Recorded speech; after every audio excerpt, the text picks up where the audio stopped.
Vladimir Poutine, entouré de 11 000 soldats sur la place rouge. Le maître du Kremlin voulait faire de ce défilé du 9 mai une démonstration de force, preuve de la puissance de son pays, de son armée. Une armée sans victoire décisive en Ukraine. Alors à Moscou, pas de parade aérienne, pas de triomphalisme, mais un discours pour galvaniser le peuple russe.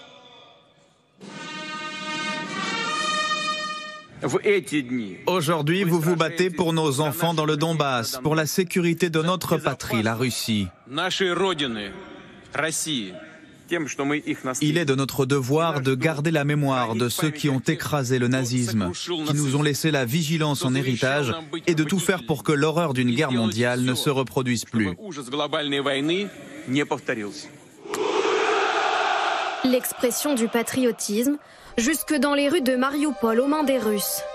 Avec ce matin, le déploiement de cet immense drapeau de Saint-Georges, symbole de la victoire de l'armée rouge sur l'Allemagne nazie lors de la Seconde Guerre mondiale. Patriotisme contre patriotisme, un peu plus tôt ce matin, le président ukrainien Zelensky, qualifié par Poutine de nazi, prévenait le maître du Kremlin.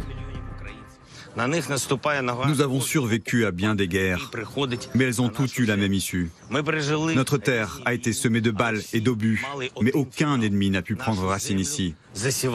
En ce jour commémorant la victoire contre le nazisme, nous nous battons pour une autre victoire.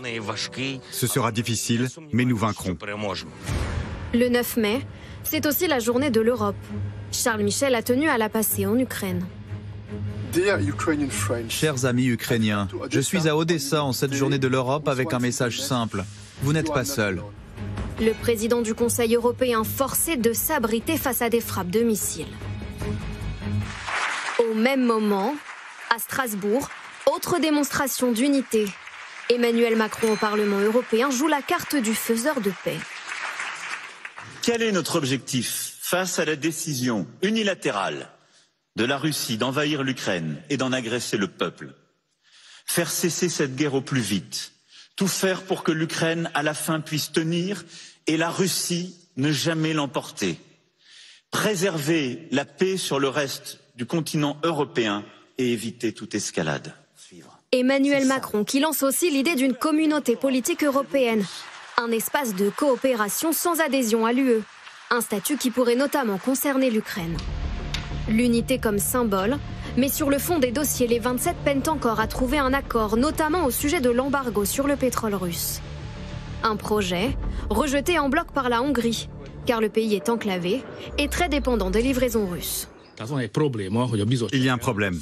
La présidente de la Commission a volontairement ou non porté atteinte à l'unité européenne qui a été très difficile à établir.